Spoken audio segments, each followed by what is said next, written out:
A ver, pensemos en esto por un momento.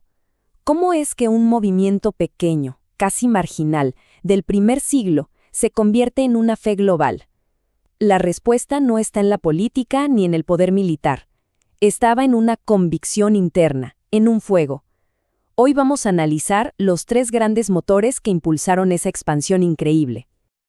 Y es que aquí la cosa se pone seria, porque el contexto era brutal, ¿eh? Hablamos de enfrentar burlas, castigos e incluso la muerte. Entonces, ¿qué clase de fuerza interna puede ser tan, pero tan poderosa como para vencer ese miedo? Bueno, no fue una sola cosa, sino una combinación de impulsos muy, muy profundos. Así que para desentrañar esto, vamos a explorar las 3 piezas clave de este motor interno. Primero, una gratitud que lo desbordaba todo. Segundo, un profundo sentido de la responsabilidad. Y tercero, una preocupación genuina por los demás. Vamos a ver cómo estas 3 ideas encajaron para crear un fervor que era, de verdad, casi imparable. Empecemos por el principio, por el que es, sin duda, el motor más fundamental de todos. Un sentimiento de gratitud que simplemente los sobrepasaba.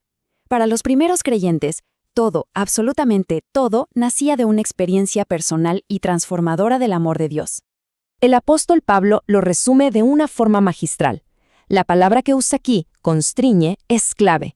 No significa una presión negativa. Al contrario, es como un impulso interno que te empuja, casi te obliga a actuar. No era un deber frío, para nada. Era una compulsión que brotaba de sentirse amados de una manera radical e incondicional. Esa era la fuerza motriz detrás de todo lo demás. Y lo más interesante es que esta gratitud no era para nada pasiva. Se basaba en esta idea central: amamos porque Él nos amó primero. Ese sentimiento, esa convicción, se convertía en una especie de motor para el amor activo hacia los demás. Pablo mismo decía sentirse como un embajador. Imagínense, con el privilegio de poder compartir un mensaje que a él le había cambiado la vida por completo. Ahora, muchos podrían pensar que la motivación principal era simplemente obedecer una orden directa, o sea, la famosa Gran Comisión. Y sí, claro que es un mandato clave, de eso no hay duda. Pero aquí viene el matiz crucial. Para la iglesia primitiva, esta comisión no era una ley fría que había que cumplir y ya. La sentían más bien como un impulso interno, como una extensión natural de ese amor que los había transformado. Era, por así decirlo, el desborde de la gratitud, no una obligación impuesta desde afuera. Y claro, esa gratitud tan inmensa no se quedaba flotando en el aire, conducía directamente a nuestro segundo motor, un intenso sentido de responsabilidad personal. Los primeros cristianos vivían con la conciencia constante de que un día rendirían cuentas. Pero ojo, esto no era un miedo paralizante. Se ha descrito más bien como un temor amoroso.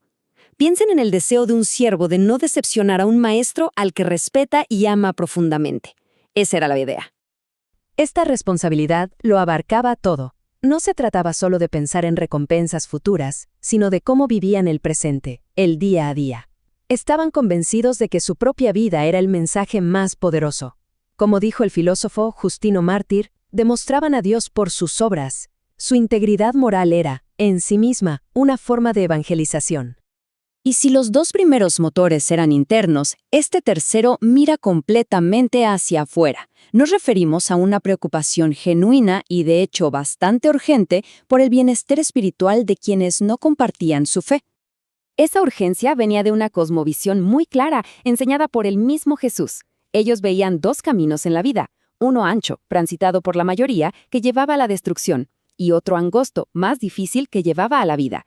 Esta visión, tan dualista, creaba un sentido de urgencia casi desesperado por ayudar a otros a encontrar el camino correcto.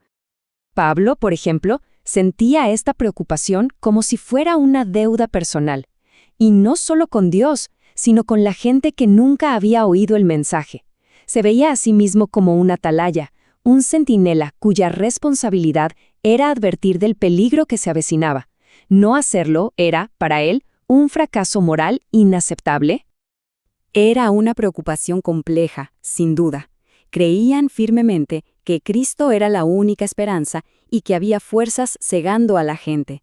Y aunque su mensaje a veces incluía advertencias muy serias sobre el juicio, la motivación de fondo, como se ve en sus escritos, era un deseo sincero de ayudar. Era un ruego apasionado para que otros encontraran lo que ellos consideraban la verdadera vida.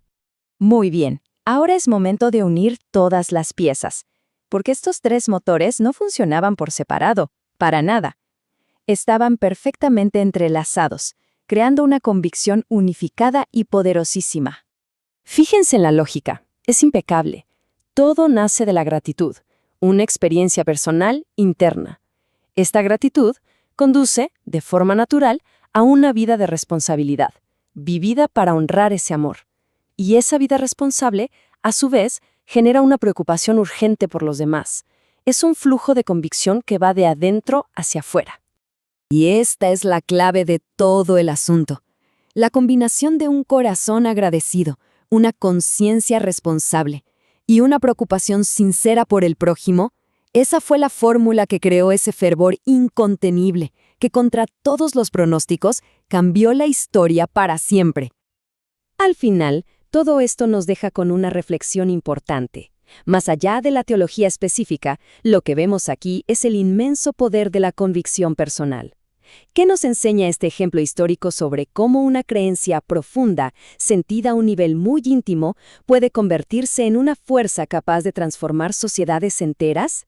Es algo en lo que, sin duda, vale la pena pensar.